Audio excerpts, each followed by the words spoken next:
So without further ado, ladies and gentlemen, I present to you the legend himself, none other than Mr. Les Brown. Les, are you with us? Yes, I am, and I plan to be with you for a long time.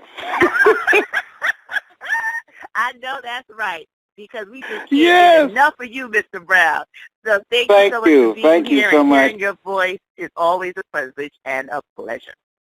All right. Well, I thank you so much for your help and support, and Nita Boo, and hosting and making it possible for me to be able to speak to everybody. Someone said I'm supposed to be in Athens, Georgia. Please email me at lesbrown.com, because somebody's head go roll tomorrow morning. Athens, Georgia. That's my first time hearing about that. Please let me know about that. Please email me at yes at lesbrown.com, the sponsoring organization, so I can reach out to somebody, because I don't miss engagements. So, but let me get into my presentation tonight. I want everybody to think about some goals and dreams that you'd like to achieve. And first of all, every opportunity that I get to be on this call, I'm going to affirm you. I'm going to validate you, because you represent a small number. It's a small number of people that would take the time to carve out some time to hear something that can help them to live their dreams, to become a better person, to make a difference in their community, to be able to stretch themselves and to challenge themselves, to use all that God has placed in them. Most people are spectators. They spend the majority of their time watching entertainment, sporting events, television. That's what the majority of people do. Majority of people spend their time and their money on things that provide for them relief from their life, stress. They look for distractions.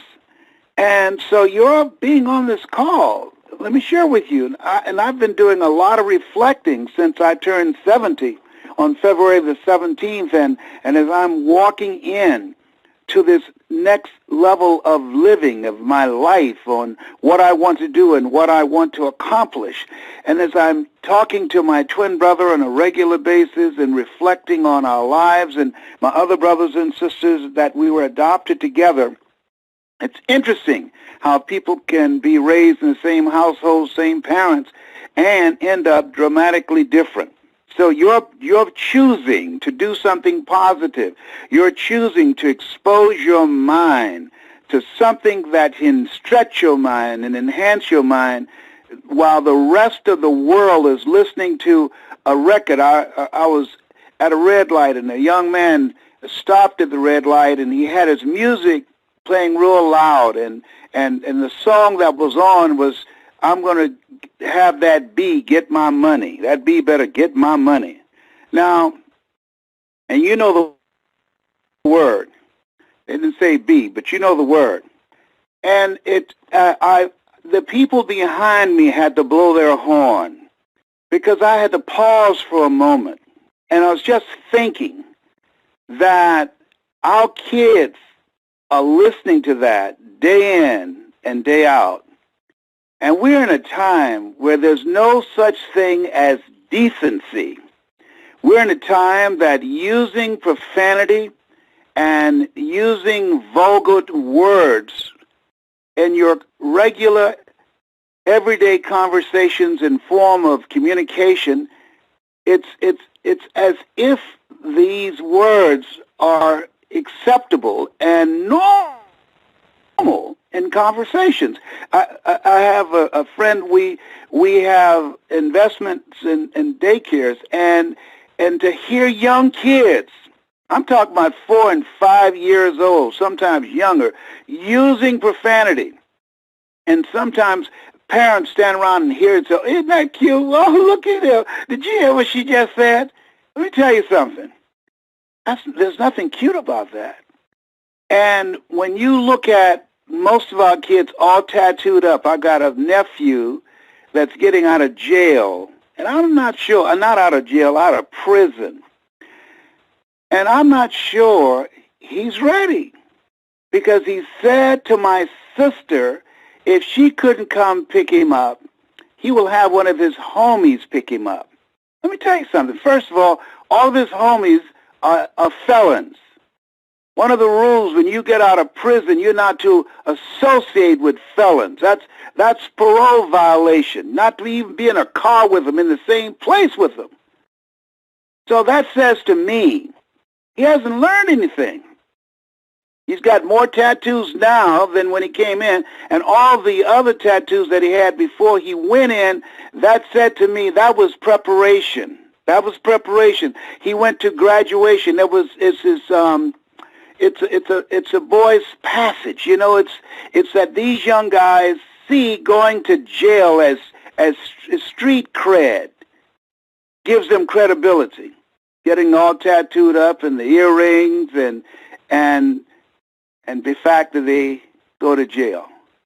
Not knowing that when they get out, the opportunity to get a legitimate job, even if they turn their lives around, are so slim it's unbelievable. Can't even work in a school as a janitor. Can't work in a daycare center. Can't work in hospitals.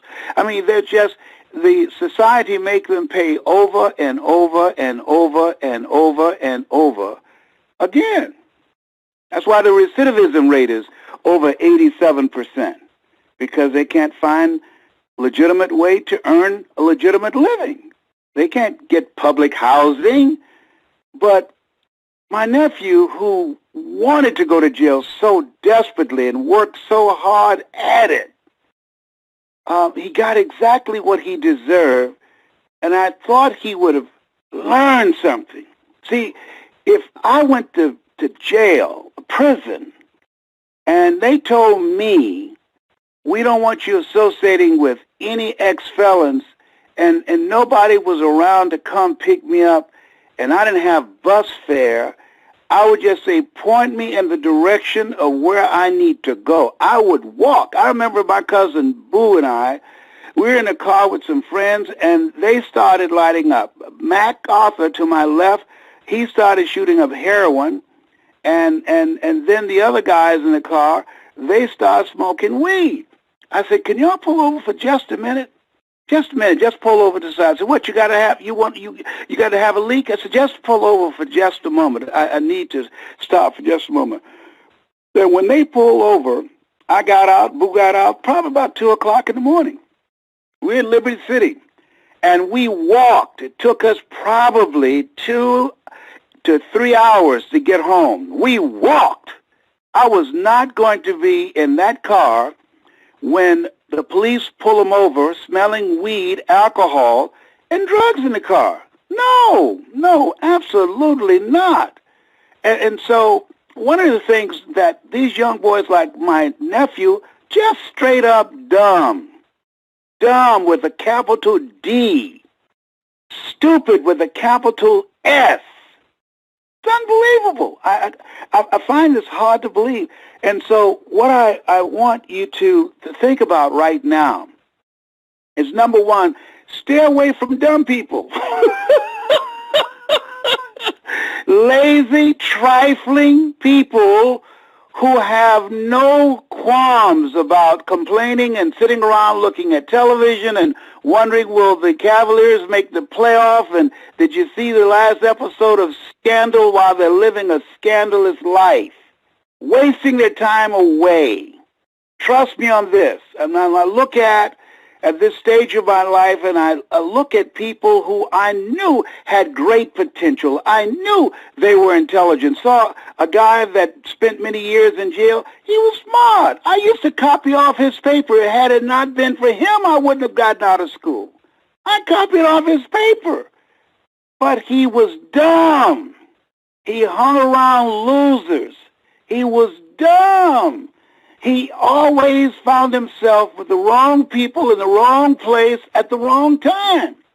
And there are a lot of people doing that right now who don't end up in prison or in jail. I believe the world consists of the caught and the uncaught, but who have imprisoned themselves by surrounding themselves with do-nothing, energy-draining people who don't learn, 85% of people after they graduate from high school never open up a book. And only 10% who do open up a book don't go past the first chapter. Wow. So part of what I'm suggesting to you as you think about your goals and dreams, separate yourself. As you think about where you want to go with your life, you want to begin to saturate your mind with positive stuff. Just imagine our kids are singing songs that be better give me my money. Now, it's scientifically proven words affect how your brain works. Do you hear me? Your words affect how your brain works. So if you're around people who have empty conversation or conversation that's filled with profanity and ignorance and vulgarity, it affects how your brain works. Do you hear that? I'm not making this up. This is scientifically proven. So you have to not only watch your language, but you have to watch the language that you expose your mind to. There's certain comedians I love them, they're talented, I just can't sit through the cursing. I can't do it. I love Chris Rock. He's a talented guy. I met him. He's an introvert, very reflective guy. Can't sit through his program. He's got to drop the F word too many times for me. Listen, that's not good for your mental and physical health. Do you hear me? There's some things that you can make funny and you never have to ever use profanity. But today, it's about how low can you go. It's today, how vulgar can you get.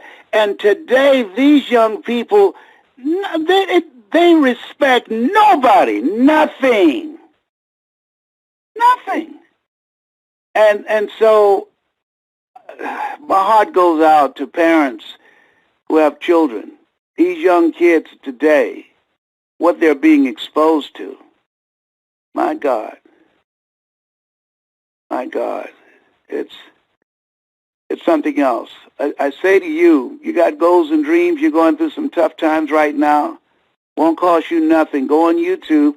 Find everything that I have recorded and watch it every day, hours on end. It will change your life. It will change your life. It will teach you how to become successful. It's easier now to become successful than ever before. You have no competition. Now, here's something else. Secure yourself. I called to talk to a friend of mine who worked at a radio station in Detroit with Mildred Gaddis, and they laid him off. Brilliant guy. Laid him off. Why? Because he didn't do the job? No, because of politics, station politics. You got a job, you got to do 2 and 3 jobs for one paycheck and no job security. You can lose your job on foolishness. Foolishness. So this is a time that you want to, one, put things in your mind that will expand your mind, that will increase your belief in yourself, that will give you mental resiliency. And 2, you want to secure your own future. You got to create yourself. You've got to create your own job. You got to look at yourself and say, what is it I want to do? What talents, abilities that I have, and if you don't have any, go to the library or Google something. Get on Google and develop a talent. There's a guy has Ping Pong Studio. Just help him to do a commercial.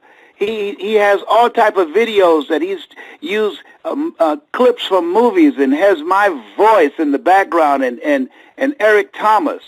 And he created these inspirational videos. And I said, hey, how did you learn how to do this when I found him? And he said, I went out to Hollywood to try and get into the movie business, and I failed, and I had a construction company. I came back home, and then I just got online and decided that I wanted to get involved in film editing. And I found a place on Google. I Googled it, and I taught myself how to edit. Now he has his own company, editing films, earning over $1 million a year. Did you hear me? See, if you turn off the television and turn up your life, if you let go of negative people who filling your head with head trash, and you focus your time and energy on developing another skill, you'll be surprised at what you can do. I'm 70 years young. Before the end of the month, I'm flying. I'm going to Germany. I'm going to speak in Germany. Before the end of the month, I'm going to London, England. Before the end of the month, I'm going to speak in Australia. I'm traveling around the world, and somebody else is paying me to come in to motivate them, to talk to them, and I'm very glad to do it. Whatever. Hello? I'm telling you, I love this. Listen to me. Listen to me. You can design a life that you can be proud of, where you're making money doing what you love to do, earning the kind of money that you deserve. If you spend time saturating your mind with positive material, stay away from people whose negative conversations can affect your attitude about yourself, and spend some time learning something. What is it you know today that you did not know yesterday? Make it a point that you're going to learn something new every day. When I hang up, I've got some things that I'm looking at. I'm developing new skills. My goal is to learn something about the internet every day. I've got these skills that I'm working on that will serve me well, because most people my age, they're tired. They tired, honey. They tired. They got one foot on a banana peel and the other one in the graveyard. I'm having a great time. Life begins at 70. If you have a positive mindset, if you're looking for ways to improve yourself, and if you stay away from negative, energy-draining people who have no goals and no dreams, I believe, each one of you listening to me right now, listen to me, that there's something in you that attracted you to my voice. And that something in you, I call that your higher consciousness. There's a presence in you, that inner man, that inner woman, that knows that you can do more, that you can have more, that you can achieve more. And that if you honor that still small voice within you and continue to saturate your mind with positive things, continue to look for people with talents, abilities, and skills, and surround yourself with people that you can learn from, people that you can grow from, and set for yourself big goals and dreams. There's some power in pursuit of a dream. When you are pursuing a dream, you develop confidence, you develop skills, you develop new relationships, you develop resources that eye has not seen, ear has not heard, nor has entered the heart of mankind what God has in store for you if you live a life where you're pursuing goals outside of your comfort zone, where you're pursuing projects. See, we grow from people and projects. Look at the people in your life. Well, how many projects do you have in your life that you're working on to make a difference? I'm working on my legacy. I'm a great-great-grandfather. So I'm working on what will my mark be? How many more lives can I touch? How many more lives can I change before I check out? Let me share something with you. A lady went with a friend of hers whose father died. And her friend's father was a grumpy guy, mean-spirited. He had no friends. Nobody visited him. And when he died, she fulfilled his wishes. He wanted to be cremated. And she followed behind the hearse with her friend to take her father to be cremated. And she said she stood there as they first prayed for her father, and then they pushed him in. And they waited. They went and did a few things, and they came back, and they collected his ashes in an urn about a day or 2 days later. And he wanted his ashes to be thrown in the wind. And she said, as her friend threw her father's ashes in the wind, and the wind blew the ashes, she said what grabbed her and moved her so deeply was, as the ashes disappeared, it was as if her friend's father never existed, because he didn't live a life of contribution. He didn't have any projects that he was working on that would make a difference. He didn't build relationships with people that could have helped him do some of the things that he was sent here to do. No one was there to witness the throwing of his ashes but his daughter and a stranger. Most people go through life like that. They die unlived lives. And I believe there's something in you that's causing you to hear my voice. Something in you that says, I want to live.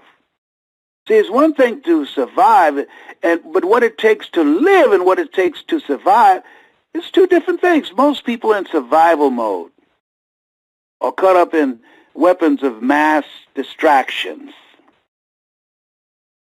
So, my message to you, and you already know it, fill your head with words that can empower you. Spend several hours. I do it on a regular basis. Every day I have to spiritualize my thoughts. I have to listen to things. Why? Because you're going to take some hits. Think it not strange that you're going to face the fiery furnaces of this world. You're going to take some hits. Something's going to happen to you or someone you care about, and you need the mental resiliency to accommodate the things that will be coming your way. Well, that's nothing happened to me. Don't worry, just keep on living. Trust me. Trust me on this. Your time will come. Your name will be called. So isolate yourself. Take time every day. I call it God moments. Your time with God, that you won't read any text messages or emails or take any phone calls, but you just spend that time listening and reading and praying and meditating to fill yourself up, to build mental resiliency. Next thing, make it a point to learn something. To learn something that will allow you to continue to grow, that will allow you to continue to stimulate your thinking, your imagination. Because we're here to do a work. There's a calling on your life and my life. And as we learn, as we grow and expand, you'll discover things you can do that you don't even realize right now. Most people fail in life not because they aim too high and miss. Most people fail in life because they aim too low and hit. I did that for many years. I didn't think I can do what I'm doing. I'm flying around the world, people paying me, strangers, to come in and teach them how to be successful. I didn't think I could do this because I don't have a college education, because I was in special education all through school and labeled educable mentally retarded. I didn't think I could do this. Listen to me. There are things you can do that you don't know, and you've got to challenge yourself. Well, I tried some things and they didn't work out. So what? You will fail your way to success. Walter P. Chrysler failed in the automobile industry 42 times, but my God, look what happened to 43. You will fail your way to success. And the other thing is, start watching people, observing them. People, see, I believe in energy. I believe in energy. There's some people that don't need to be in your space. There's some telephone calls you don't need to take. some conversations that you don't need to expose yourself to, because it will pollute your mind with ignorance. And so start being selective of who you give your time to. Ask the question, what value is this person bringing to me? Am I growing mentally, emotionally, spiritually, intellectually? Do they bring me peace? I call a friend of mine, Dwight Pleasure, one of my platinum speakers. He gives me a sense of peace. He's my spiritual brother.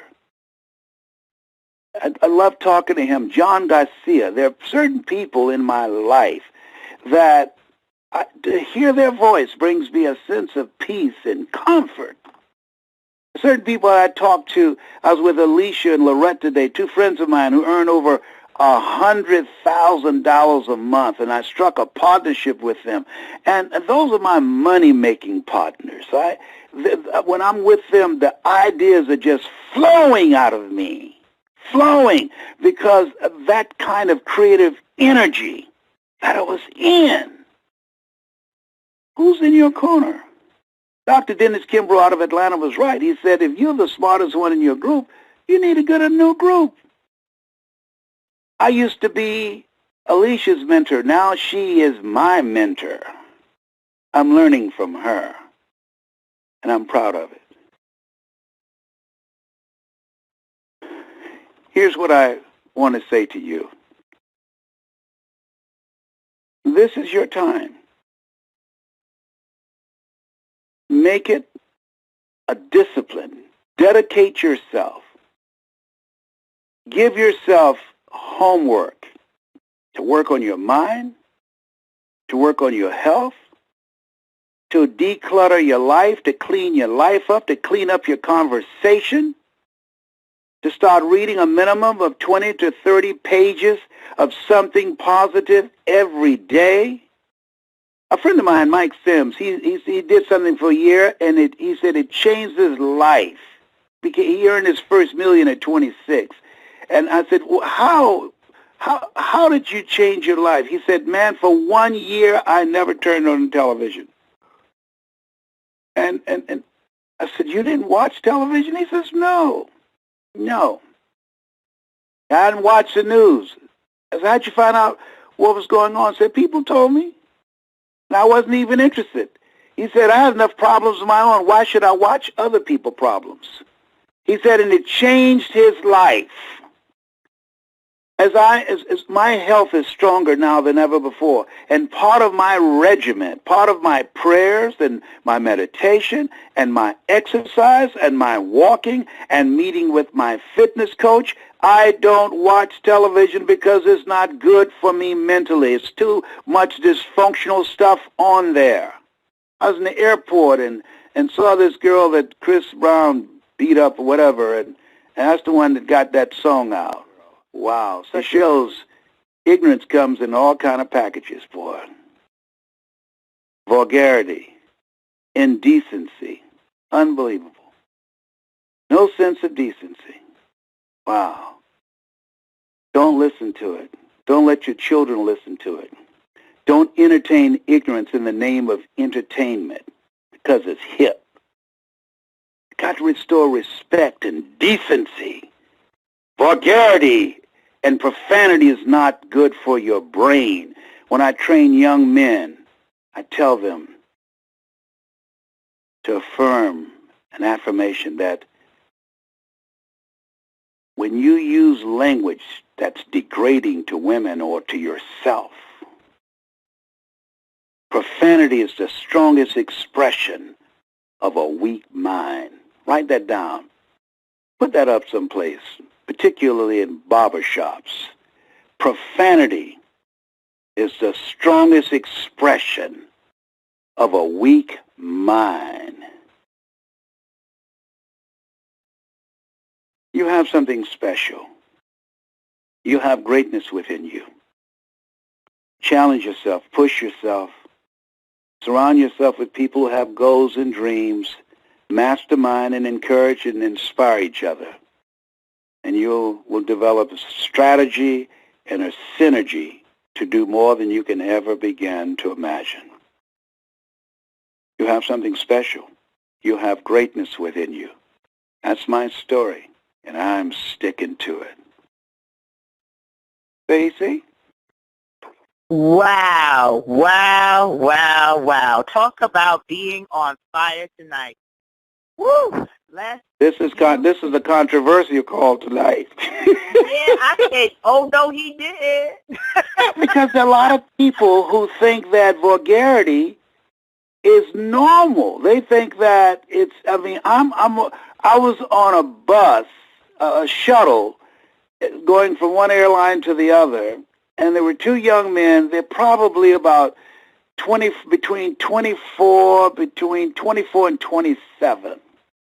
And they were talking, going back and forth with each other. MF this, and man, I saw that B, and going back and forth with a shuttle full of people, and we are the only people of color on there. I wanted to crawl under a chair, say, I don't know them. The people were looking at me saying, can you say something to them? And that when they're gone that over that deeply, there's nothing to say.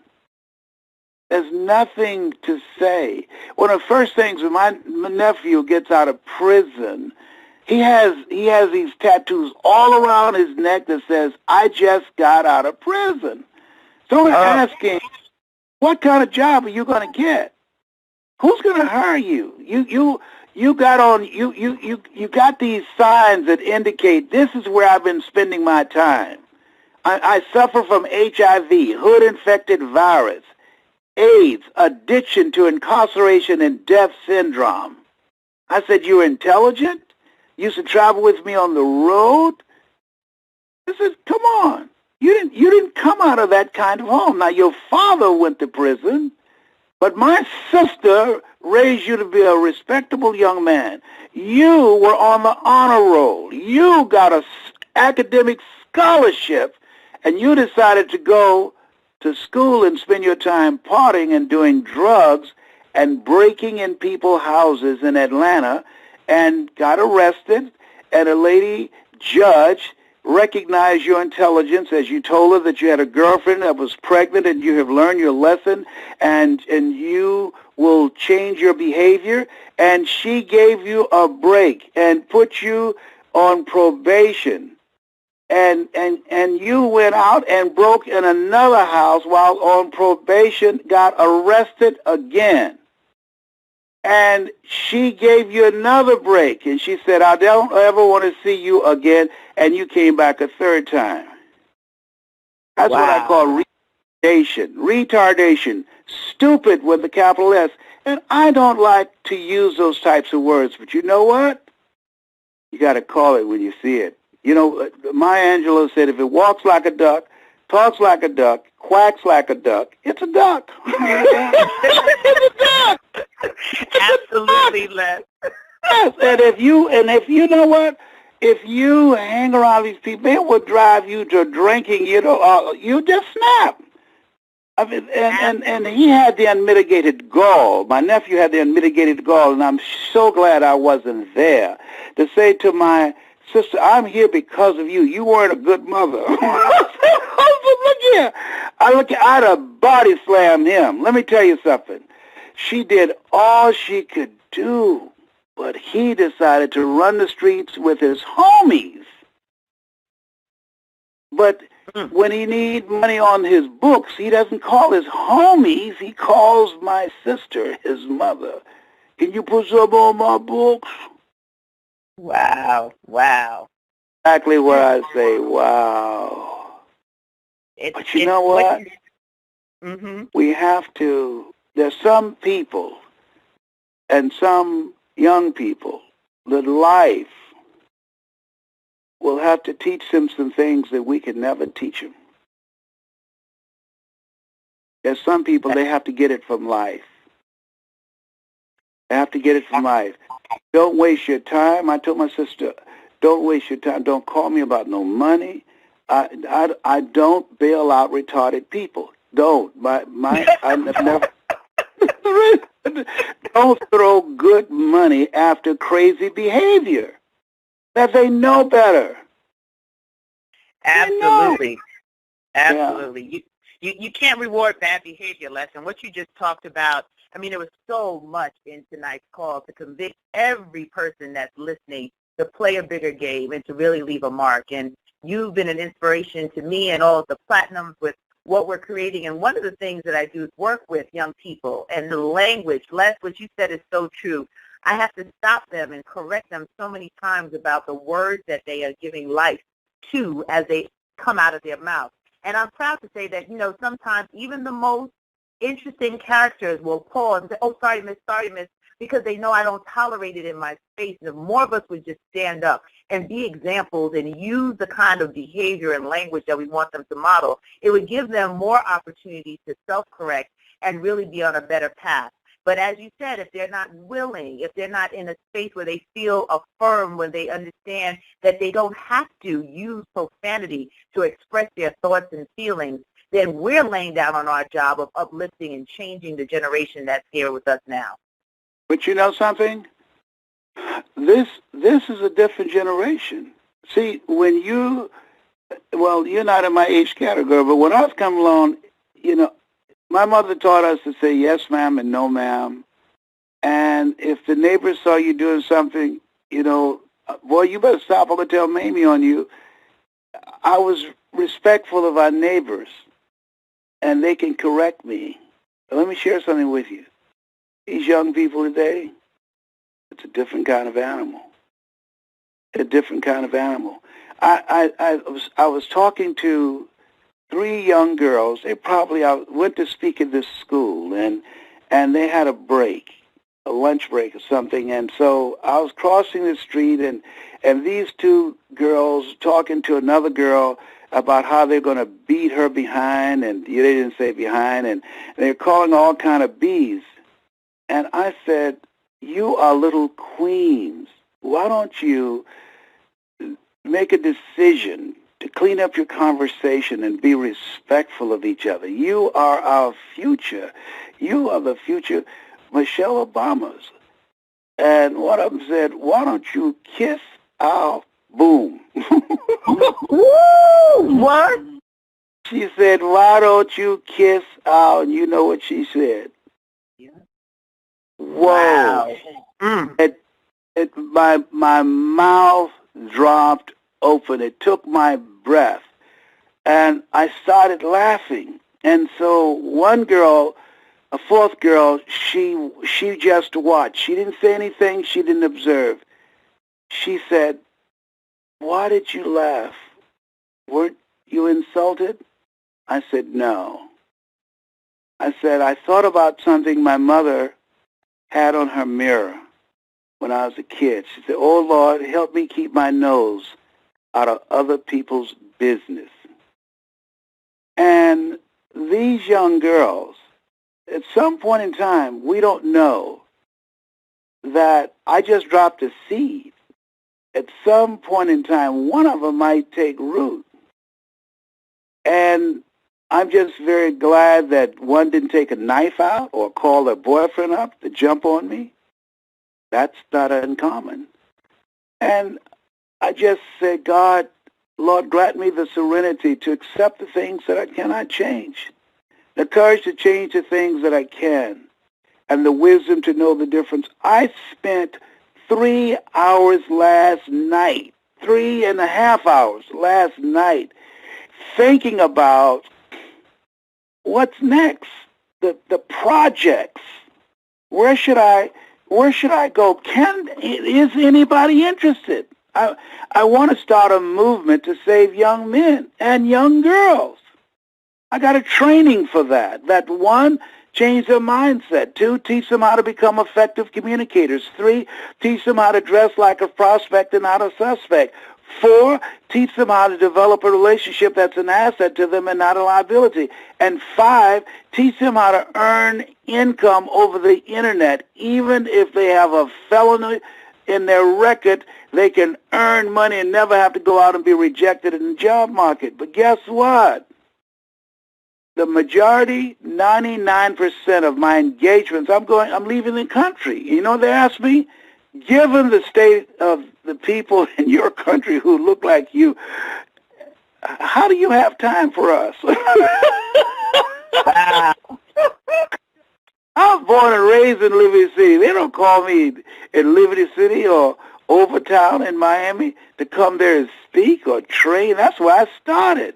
I was a state legislator in Columbus, Ohio. I was a state legislator and for 3 terms and used to lead demonstrations of 10 to 15,000 people to demonstrate against things in the system that was maintaining our detriment. They don't invite me to come and speak or implement a training program that will have long-range impact to eliminate what I call HIV, hood-infected virus, or AIDS, addiction and incarceration and death syndrome.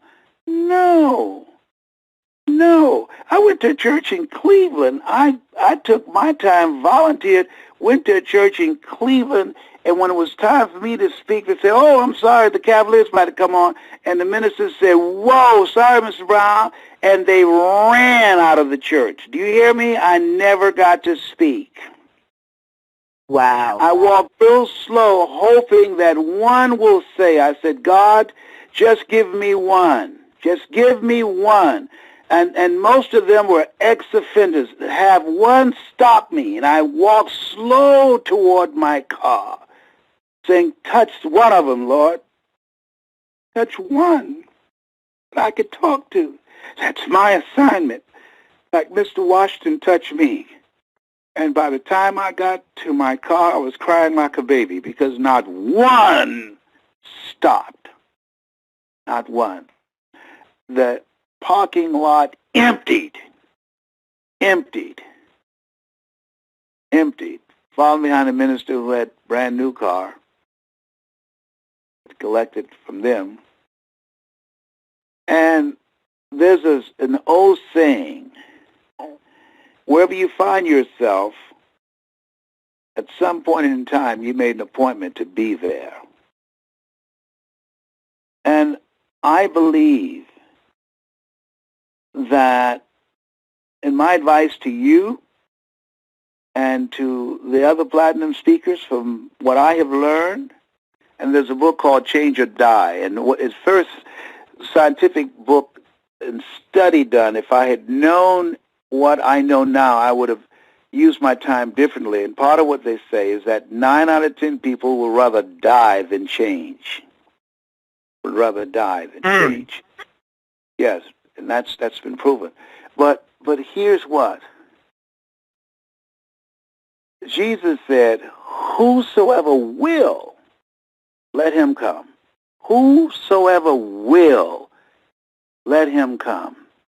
I walked slow. I didn't call anybody. I walked slow so that somebody who was willing to call me, to stop me and say, "Hey, mister, can I talk to you?" As I did with Mr. Washington. "Mr. Washington, I'm the one, sir. Look at me.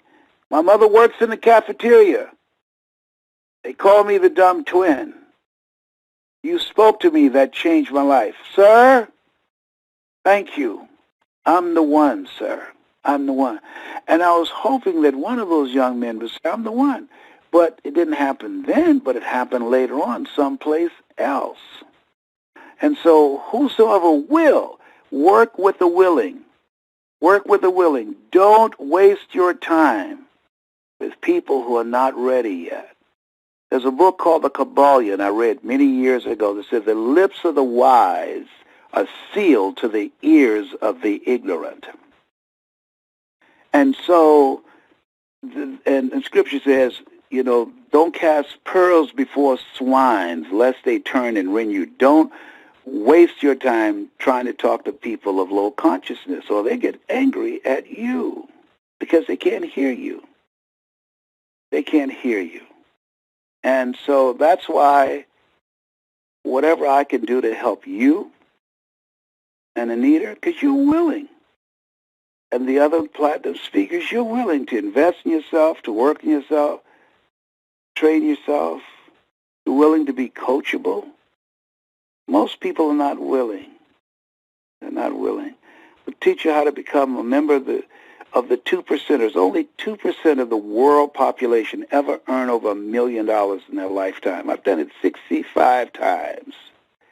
And now with what we have available and what I've been exposed today with Alicia and Lorette and a guy named Eben, you will do, it took me 3 years to do my first million. You'll be able to do it in a fraction of the time because of the tools that we have available. This is the greatest time in history.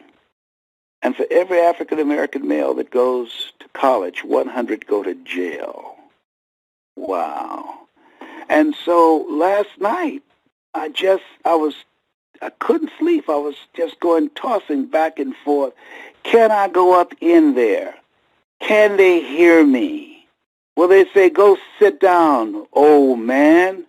Oh, 70-year-old man. Give him a cane. Give him a wheelchair. Go sit down. We don't want to hear that positive mess from you. That's why I was just tossing and turning, saying, God, do I still have it? Do I still have it? Can I create a listening? Do I still have it?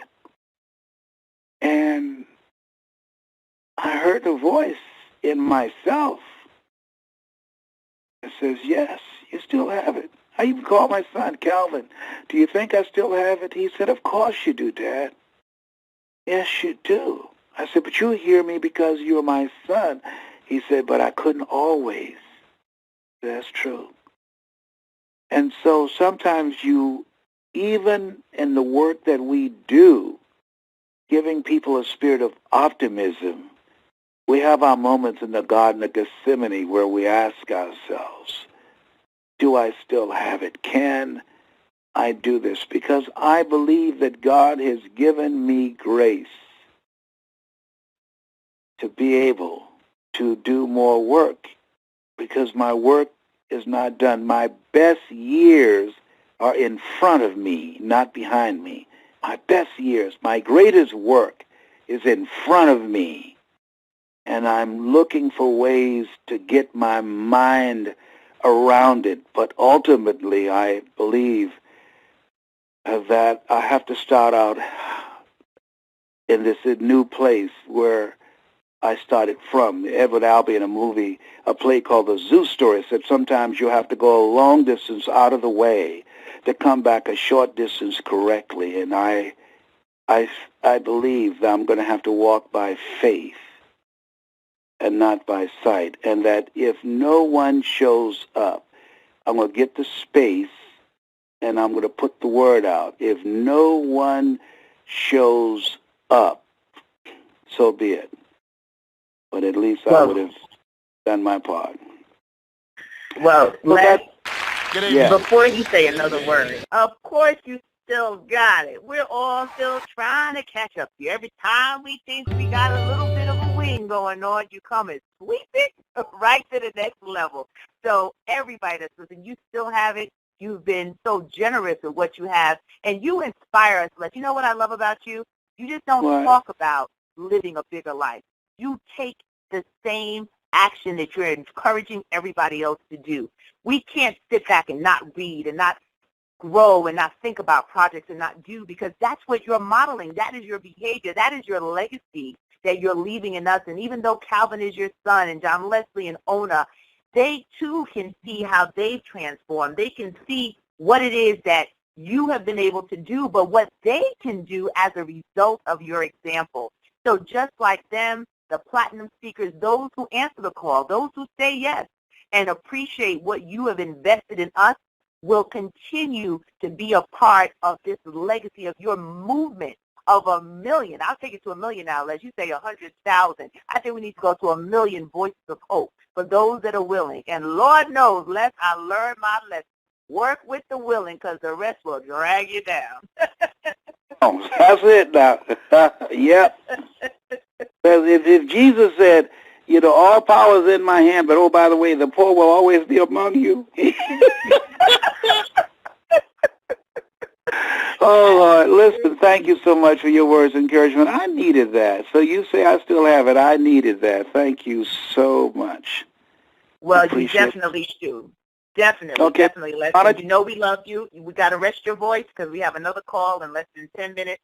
But I will tell the audience how they can connect with you on Facebook and to share their words with what they received tonight, to put that on your Facebook page and to interact with you because you have been posting messages of hope. You have the videos that they can download. They can just go straight to lesbrown.com, Les Brown Events. They can go to brown.les on Facebook. That's brown.les so that they can really understand how serious you are about taking it to a whole new level with all you've done, Les. And you said that life begins at 70, so I'm not born yet.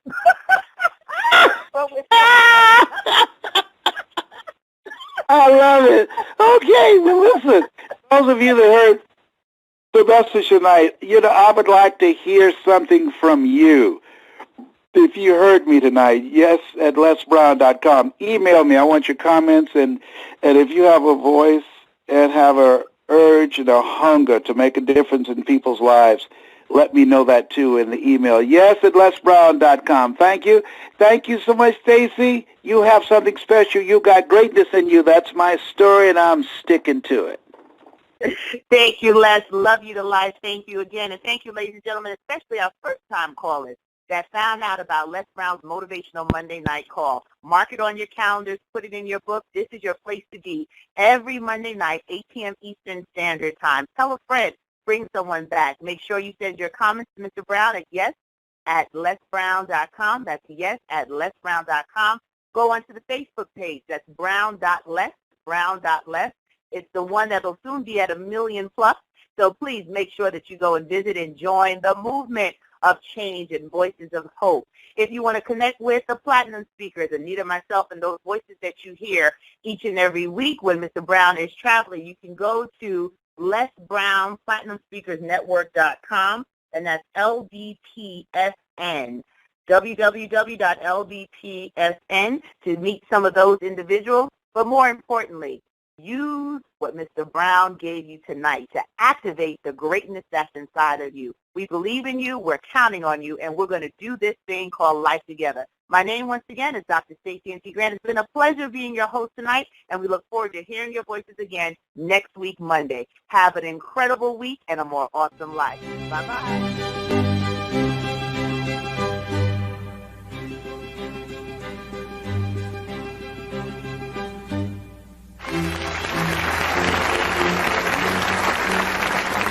Good evening. Commitment shows up in your life through action. You can tell people who are committed and those people who don't feel worthy. The people that are committed are busy doing it. The people that don't feel worthy are like a guy I talked to last night who told me, hey, I sure like to do what you're doing. However, I just don't want the responsibility. The company I work for, they're taking good care of me. I say, let me tell you something. Once you increase your sense of worthiness, you won't even be able to open your mouth saying that somebody is taking care of you. You want to take care of yourself. But see, because he doesn't feel worthy, he's intelligent. 17 years from a major corporation. They've spent thousands of dollars training him. He knows he has the book knowledge. But his attitude is, his vision of himself, his sense of deservingness says, you can't have that. So he will fabricate all kinds of excuses on why he can't have it. Robert Anthony said something. Robert Anthony said that you can only have two things in life, reasons or results. Notice, reasons don't count. I like that.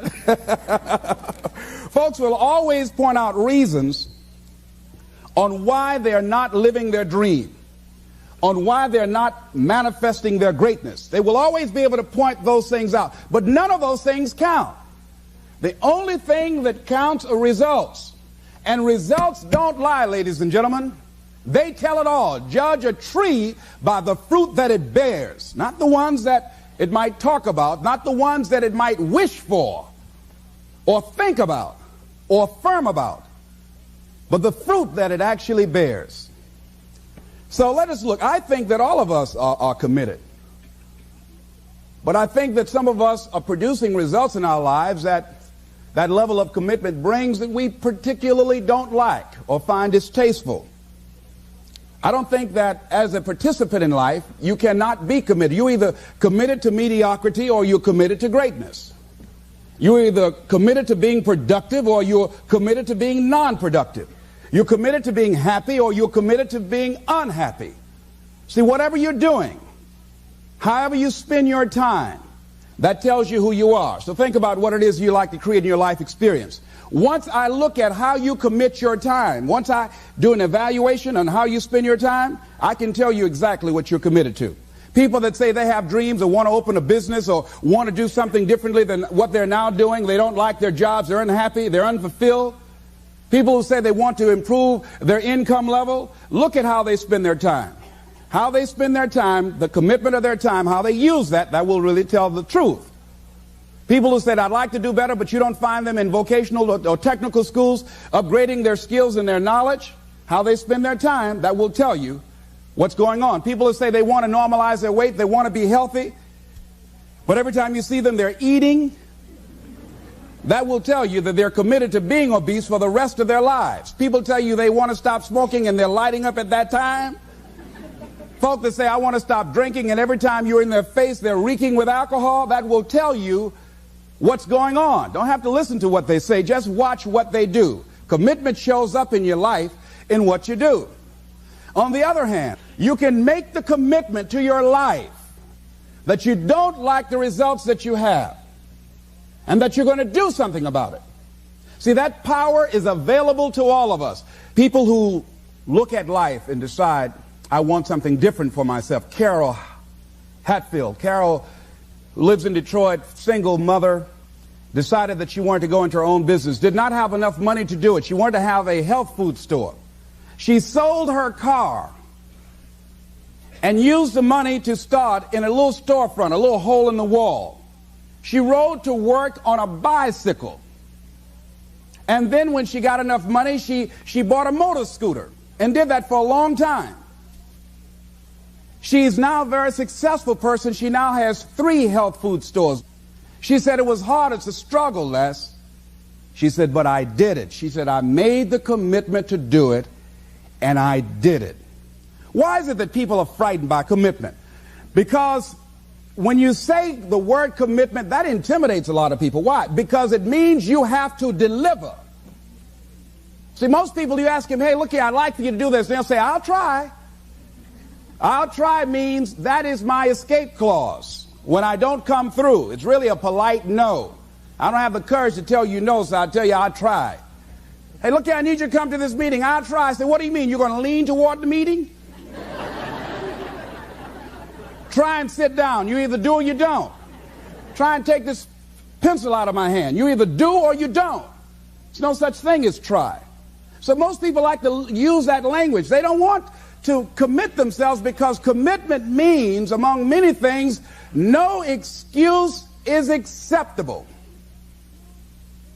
That's what it means. No excuse. That if you decided that you're going to do this, if it becomes hard, then do it hard. If it's difficult, so what? If it's inconvenient, so what? See, a lot of people made a commitment to come here tonight, but they looked outside and said, it's raining. The temperature dropped. It's cold outside. And they decide to give up on their commitment. And that's how people do about their dreams. They don't honor their commitment to themselves. Let me tell you what happens when you don't keep your commitment. Number one, it begins to deplete your self-esteem and it erodes your self-image. It weakens your faith in yourself. You don't feel good when you don't keep your commitments. The other thing is that you begin to develop weak relationships with people. People begin to realize they can't depend upon you. They can't rely on you because you won't keep your word. You've established that kind of reputation. Just think, what would your life be like if you decided to keep your commitments? What will all of our lives be like if we decided to keep our commitments? That we decided to do the things that we said that we were going to do? that we wouldn't even speak it unless we were going to do it. If we decided just for a week, just see what your life can be like. Just let's do it for a commitment to make it a 7-day commitment that I won't say I will do anything unless I'm going to do it. And find out what your life will be like. Let me tell you what, if you follow it through, if you keep your commitment to the commitment, at the end of the 7 days, you'll feel strong and powerful. Because by honoring your commitment, each time that you do, that empowers you. Whatever discipline that is required.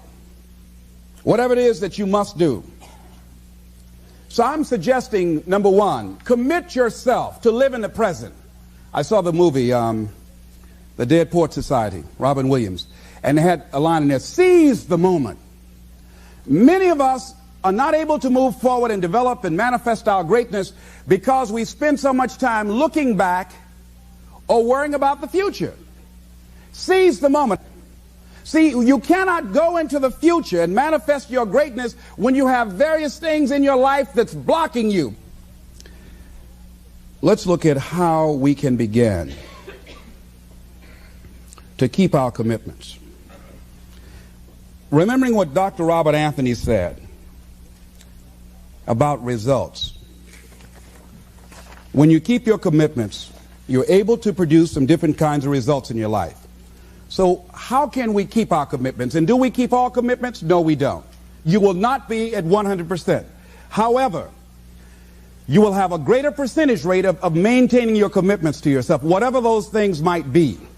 If it's going into business, if it's changing a habit that you know that works against you, if it's overcoming self-destructive behavior, if it's retraining your thinking, if it's reinventing yourself, if it's trying to begin to design your relationship differently, all of us have the possibility, by focusing and really harnessing our attention and concentrating on it, we really have available to us the power to honor our commitments in those particular areas. So number one, make it priority. See, no one would go get on an airplane if you thought your chances of getting there to your destination were as good as your luggage. Am I correct? See, and I say the reason that you will reach your destination more times than your luggage will is because the airline, and I'm glad that they do, has made it a priority to move the human beings from one point to the other safely. Not send you off to Boston or someplace with your luggage. So I'm not really upset when my luggage doesn't show up. I'm glad they delivered me because they've made me a priority. See, they have made delivering you to your destination important. So if you want to honor your commitment, whatever you decide that you're going to do, make sure you make it important. Make sure it is priority. Keep it before you. The other thing is, whatever that you want to do, whatever you want to begin to create and beginning to manifest your greatness and strengthening your level of commitment, and it's really exercising your will, find something that you want to do on your goal, one action step, but make sure it stretches you, that it challenges you, but it's doable, that you can do it. This year I decided that I was going to exercise. So I started out doing just 10 setups and 10 push-ups. I know I can do that and not get upset about it. I can do that without thinking. So I started out small. Now I'm up to 50. But if I try to do 50 starting out, I wouldn't still be doing it. So I started doing it in manageable segments. Do that. And that strengthens your will. So my commitment now is strengthened and fortified by the activity of actually doing it. So now I can expand and build from there. When I decided to begin to manage my money differently, and I started saving 5% of my money, then I increased it to 10%, then to 15%. So now I have disciplined myself to live off 75% of my income. I took discipline to do that, but I started watching how I was spending my money. I started keeping a log and following myself. So you want to begin to find something that is manageable, that you know that you can do. The next thing, in beginning to keep your commitments to yourself, have some friends that will hold you accountable. that won't let you off the hook, that won't tolerate anything less than the best from you, people that will support you in this new way of being, in this new state of consciousness. The other thing is that important is have a contingency plan. See, many times when you make a commitment to do something, there are some other variables that will happen that you can't control or you perhaps did not think about. So you want to have some other plans going on. You want to become creative. See, most people don't keep their commitments because when something goes wrong, they just stop. They don't have a contingency plan. So they don't know what to do next. Start being creative. If you challenge yourself, many times we say, I don't know what to do. And I always ask myself, but if you did know what to do, Les, what will it be? That activates another part of my mind. I start thinking about the possibilities and just experimenting. But many of us just stop dead in our tracks. I don't know what to do. You do know what to do. You've got genius in you. Challenge yourself. Push yourself. Make yourself come up with something. Use your imagination. And what you will find is that you know more than you realize that you know. That you're more creative and more resourceful than you realize that you are. And as you do that, the more you do it, the easier it will become. At first, it's going to be a struggle. And after you get into a certain level of consciousness, you will ask yourself, how is it that I didn't see this before?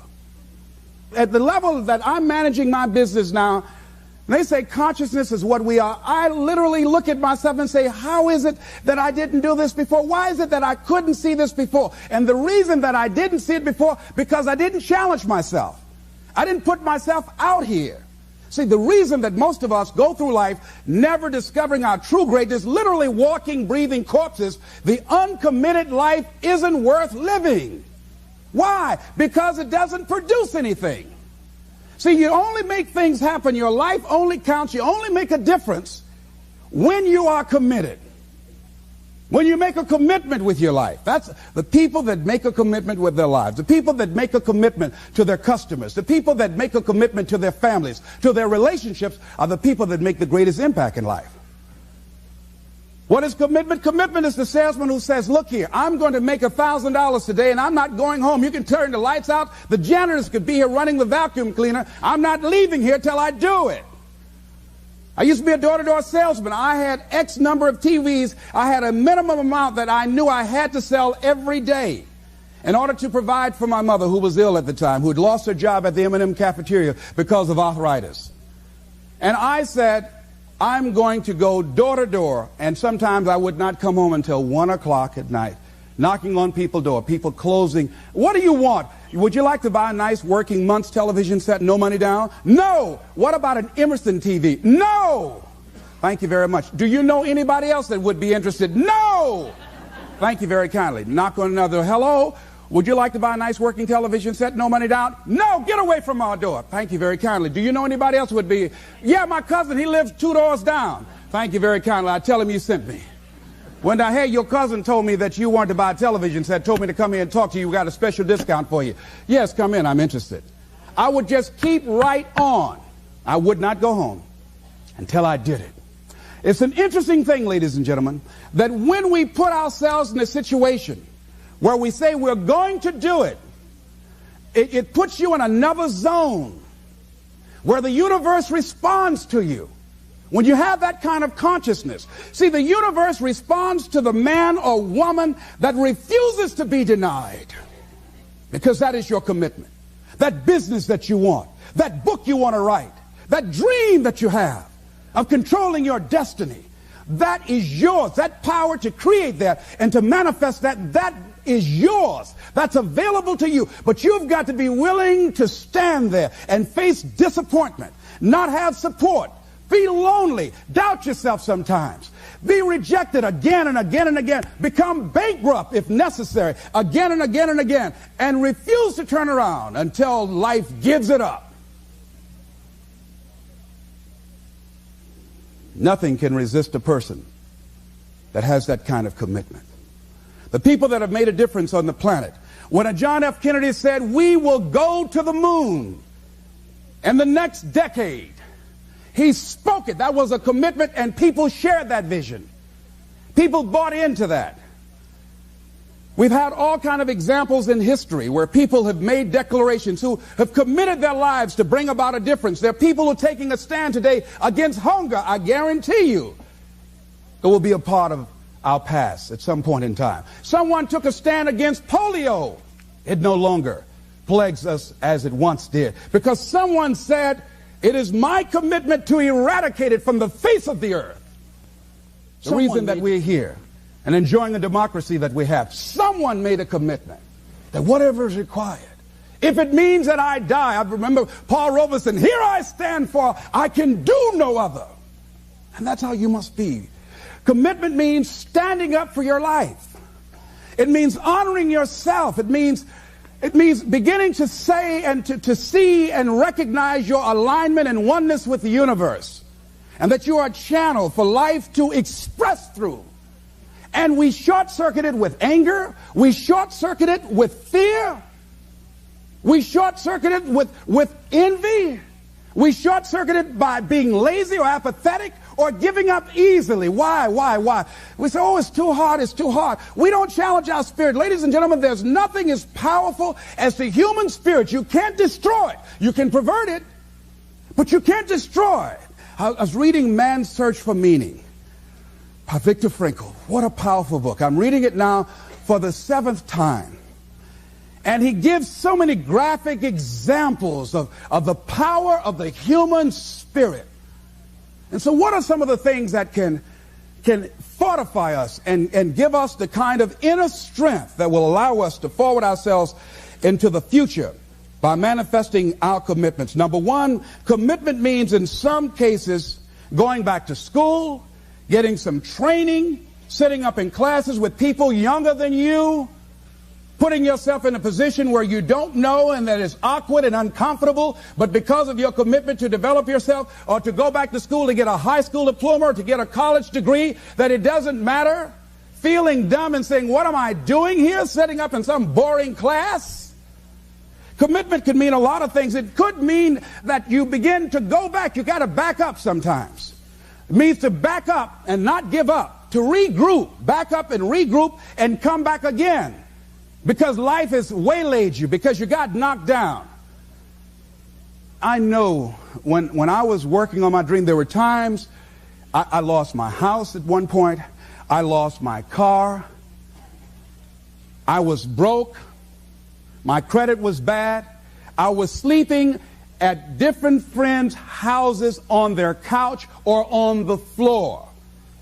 There were times, months, that I slept on the floor of my office and got up early and dressed before my staff got there to give them the impression that I got there early before they did. And we all pretend not to know what we knew, that the boss was staying in the office. So we never talked about it. But I refused to give up on my dream. And what happens, they say, you know, in the prosperous years, you put it in your pocket. In the lean years, you put it in your heart. It makes me appreciate it even more. Even more. I wouldn't trade it. I wouldn't trade it for anything. The disappointment, the pain that I've gone through by keeping the commitment. Keeping the commitments that you have might mean taking a stand that's unpopular. Something was said one time. When you take a position, it says, cowardice asks the question, is it safe? Politics asks the question, is it popular? But conscience or commitment asks the question, is it right? And see, most people rather operate from the first two. Is it safe for me to take this position? I remember when I was a state legislator, I saw guys and women who believed in legislation very strongly, but because the Speaker of the House said, we won't go with that, they backed down. And they felt bad about it. They wouldn't take the position because they didn't want the Speaker of the House to be angry at them.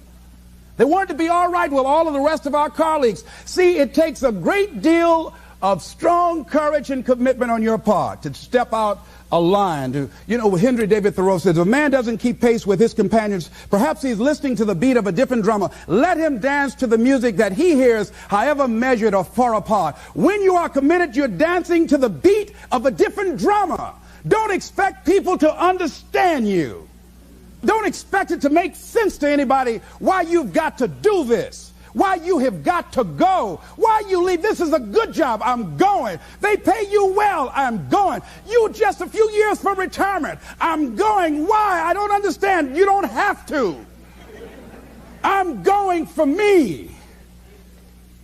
Because I've made a different kind of commitment with my life. This is something I have got to do. Commitment. It means taking a stand. Taking a stand for you. It means delivering. It means coming through. What if you don't keep your commitment, Les? What if you give it everything you have and you come up short? Or if you don't give it everything you have? What if you get weak along the way and you throw in the towel on yourself? You surrender to your emotions. What then? A lot of people become discouraged. They become frustrated, and they say, oh, what the heck? And they go back to doing what they were doing before, saying it doesn't work. Here's what I suggest. Number one, that does happen. So take total responsibility for it. Just own it. Don't make any excuses on why you gave in or why you didn't come through. Just own it. And face the flak, whatever it is. And stand up inside yourself. Next thing is, assess the situation. How did you get here? What happened that you broke down, that you had a breakdown and you surrendered? What happened? What was going on? See, when I used to go on a diet, and I no longer do that, I've made a commitment to a healthy lifestyle. I used to eat up until 12 midnight on Sunday. Anything that wasn't moving.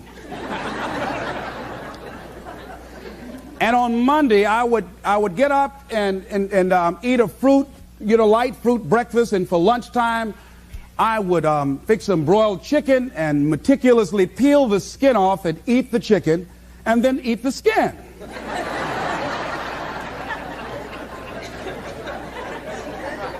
Do 5 setups, look in the mirror, and become discouraged because my stomach doesn't look like a washboard or one of the Avon Haley dances. And I say, what the use? And then I go to the refrigerator and eat food cold standing right there in the refrigerator. So when I evaluated where I broke down, I realized I can't have junk food in the house. So I had to remove that. And then I realized there are certain streets I couldn't drive down. So I changed my route. I stopped taking people to lunch or to dinner because I couldn't sit there and watch them eat.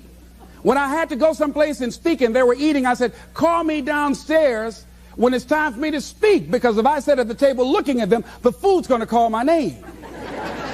And I know this.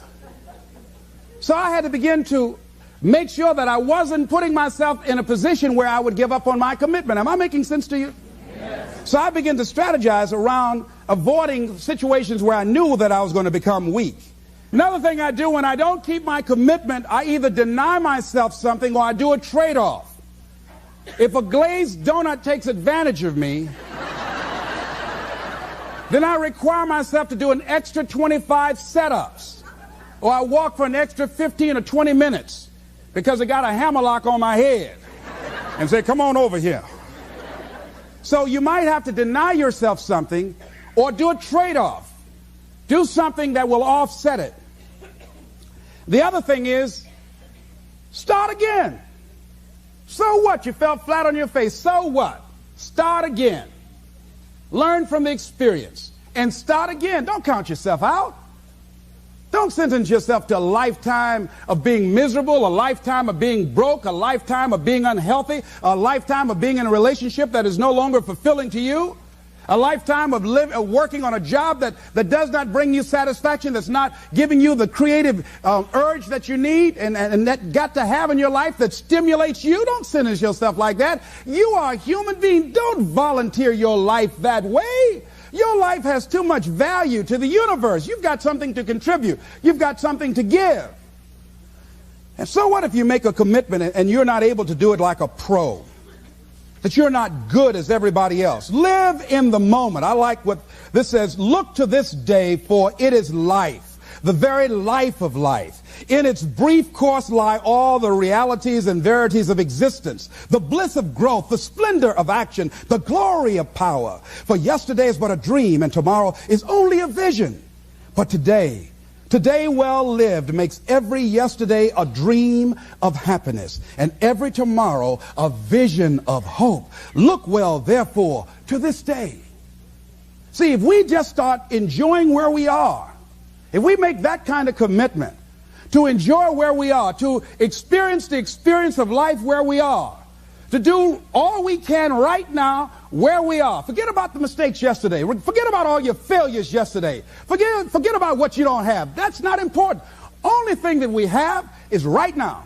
Right now, right now. And I say that life is calling on you to call forth on that. The optimists, which I think one of the most positive groups in the world, they have something called the Optimist Creed, and I like, it says promise yourself. I changed it to commit yourself, because I think that commitment has more power than promise. It says commit yourself to be so strong that nothing can disturb your peace of mind, to talk health, happiness, and prosperity to every person you meet, to make all your friends feel that there is something in them, to look at the sunny side of everything and make your optimism come true, to think only of the best, to work only for the best, and expect only the best, to be just as enthusiastic about the success of others as you are about your own, to forget the mistakes of the past and press on to the greater achievements of the future, to wear cheerful countenance at all times and give every living creature you meet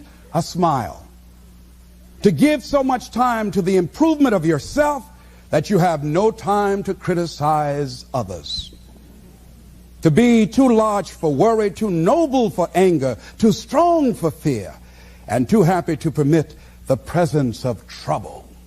Commit yourself to these things. Isn't that powerful? What a commitment to make with your life. Commit yourself to stretch, to get outside of your comfort zone and not be concerned about what people think about you, because they're thinking it anyhow.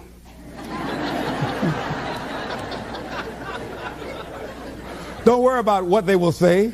They're already saying it. So what do you care? Decide that your life has so much meaning to the planet. Decide that you have something to give. That's why you're here. See, you didn't just show up. You brought something here. You're on a journey. You have a destination, mission to achieve, to do, to implement, to perform, to experience. Decide to commit yourself to be an adventurer in life. Look out on life around you. Look within yourself and say, where is it in my life that I need to make a commitment right now? Where is it? That it might be for your health. It might be to be a happier person. It might be to make a difference in your community. It might be that. Where is it? I say that commitment shows up, and the man or woman who has some idea, some dream that they've been nurturing within themselves, and no one believed it, no one saw it for them, that they weren't masters at it, they weren't experts at it, no one would build a statue and ever call their name and recognize them, they never made it to the front page of the newspaper, but they had something that was theirs, something that was their baby, something that they loved and they believed in, and they just did what they could with what God gave them with their dream. Commitment shows up, and people that are willing to give themselves a chance, who look at their lives, look within themselves and say, I know that this just cannot be it for my life. I know that there's something I'm supposed to do. I don't know right now. Or maybe you do know. Maybe you do know, and you've talked yourself out of it. And I understand that. Because I'm late. No. Everything happens as it should. I got the courage to step out, to become committed. I was seriously not serious before. And I decided, it took me some time to build up the courage to become committed because it frightened me. So I understand wrestling with it. I wish I could tell you I've been doing this for 20 years. I haven't. I'm just glad that I decided to become committed before I left here. And wherever you are, decide that you're going to commit your life now. And let it show up in your contribution. Let it show up in what you have to share. And whatever commitment that you make, honor your commitment as yourself. Honor your word as yourself. Whatever you put out there, do it with what you've got. I want to thank you very much for your consciousness. This is Mrs. Mamie Brown's baby boy, Leslie Calvin Brown, saying it's been a plum-pleasing pleasure as well as a privilege. Thank you all. Yeah?